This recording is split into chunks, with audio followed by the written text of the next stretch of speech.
And we are moving right along with Campus Confidential Summer Camp. Still part summer. 3. It's still summer. And we're on to part 3. So, Loren, tell us about this one. Well, this third part in our series really has, I think, 2 pieces to it. One is, look, parents are involved. What do you do and how do you work with parents when they're kind of in your space? And the second part of this is a little bit more of how to let go of all the things you don't need to worry about if you stay focused on the mission of your work and of the institution, again, amidst all the chaos that's out there. This one you might have to listen to a couple times. That's right. All right, enjoy.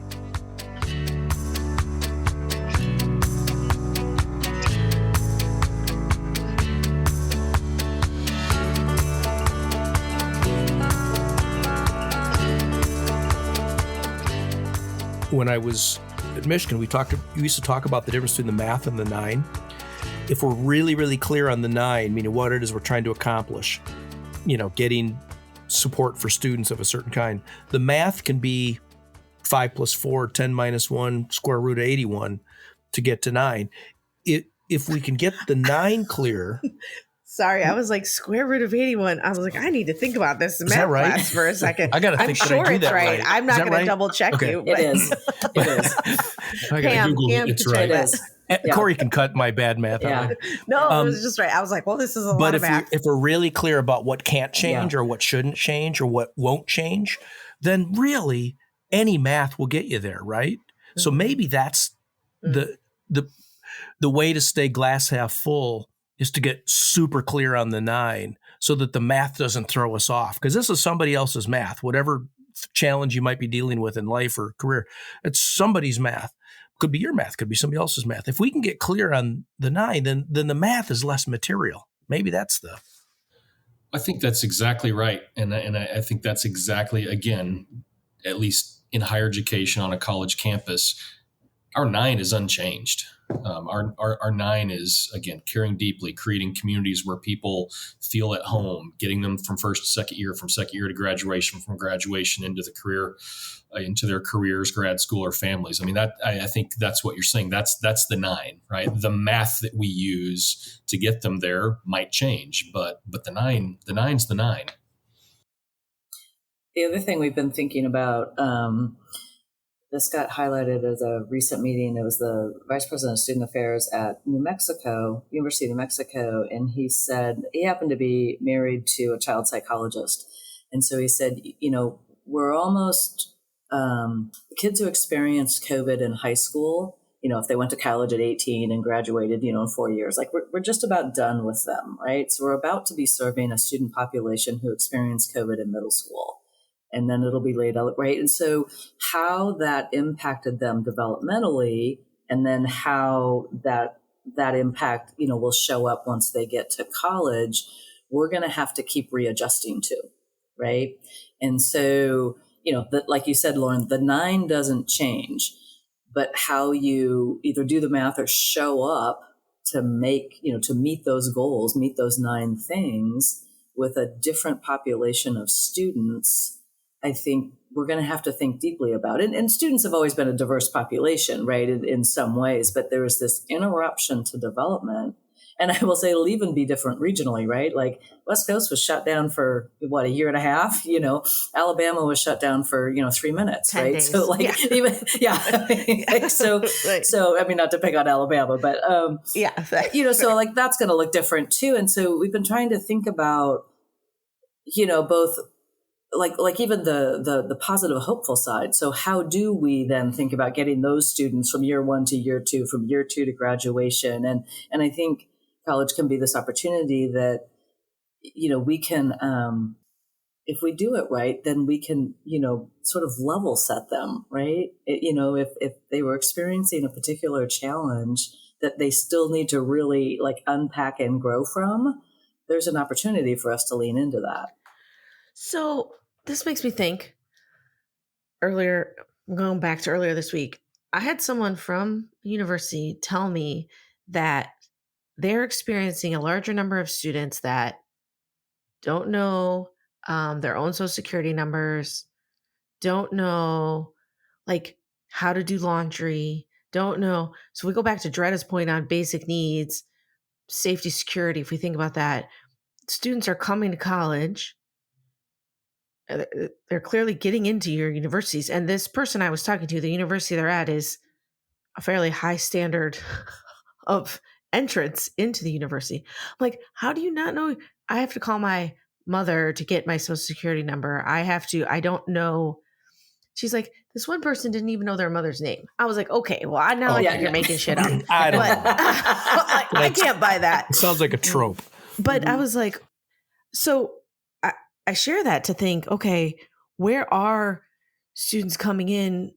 You know, if you were in junior high when COVID was happening, how were your the unit of care for you at home coming from a place of fear where you, I don't know, dare I say coddled? I don't have a better word. We can make this, but your whole social life was online as a 13-year-old for some period of time. Yeah. Right. To like to make up an example, but your parents are taking care of you in a different way, doing your laundry. I don't know if I'm buying it. This has been sort of this has been a theme for years. Students today, that whole thing. Yeah. I think, honestly, I'll go out on a limb and say there's a lot of ignorant just citizens. You know, people who just don't know the stuff that we think they should know about how to live in this world, life. And, you know, college students, A, there's developmental processes still going on, a little bit of a pass. B, they're products of the citizenry that I'm maligning a little bit here. And C, that's kind of always been a bit of the trope, you know, the students today. I don't think it's untrue. I just don't think it's entirely true. And I think it's maybe always been a little bit true. And it might be also true generally. I sound like I'm on a soapbox here, but. I don't disagree with you. And it is like the generational storyline. But yeah, I guess Jeremiah and Dretta, the students that you're seeing, are you experiencing this? Is it, I don't know. Yeah, Dretta, you're shaking your head. I am absolutely seeing that. We have, you know, I've been in this auxiliary industry for about 32 years now. And what we're seeing today from a parent's advocacy perspective to what it was, you know, 15 years ago is totally different. What we're finding is students don't know how to advocate for themselves. Mm-hmm. They will take a picture and send a picture to mom and dad. Mom and dad will write a letter to me or to the SVP or to the president. And the kid never talks to anyone or never does anything to try to make their situation better. They're just, someone else always steps in and handles it. So the level of advocacy of parents definitely has become a little overwhelming. I actually had to create a parents advocacy group to be able to so I could keep parents off of Facebook. Well, I do think I want to leave us with a positive too. Like, one of the things that recreation experienced was actually an uptick in participation in intramurals, because this group of high school kids had their sport experience taken away from them for a period of time in COVID. And so that actually they realized how much they valued it. They missed it. And when they got to college, they wanted to participate in even higher numbers. So sometimes it's just adjustments like that, right? Thinking through, you know, their needs. I mean, Greta, I appreciate what you're saying. And Loren, like, systemically, some of this I blame on the fact that home ec doesn't exist anymore, and shop class. Mm-hmm. I mean, I took home ec and sewing classes, you know, in the early 80s, and like, I mean, I remember I learned how to write a check, not from my parents, but in a class somewhere, right? And so some of this is, like you said, broader society, you know, what they have available to them and what they don't.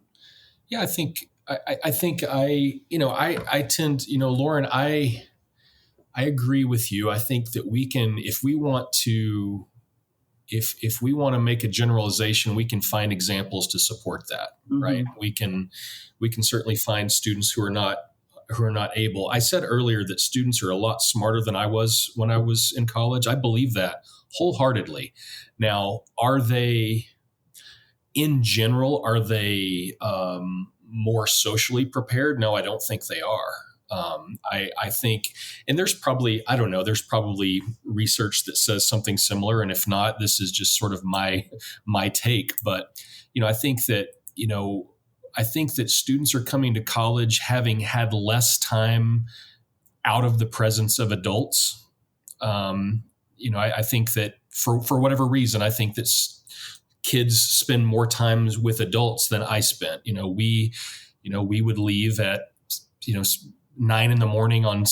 during the summer. We would go play wiffle ball all day, jump over creeks, catch crawdads, ride four-wheelers, and all of that. And I think through that, you develop a couple things. You develop an ability to navigate conflict, because when a herd of kids are together all day without adults, there will be conflict, and you have to figure out how to resolve those conflicts with your words, because nobody's stepping in. And second, I think we had sort of an accurate assessment of risk.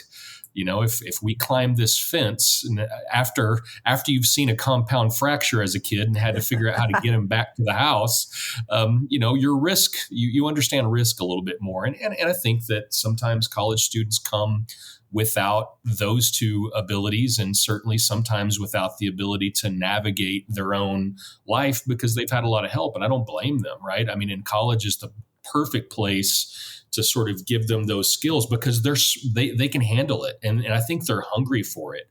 One of the things that on Monday, we have our first summer orientation, and I'll give the orientation welcome to, an auditorium full of students and parents. And one of the things that I'll say is, listen, one of the things that employers tell us that they're looking for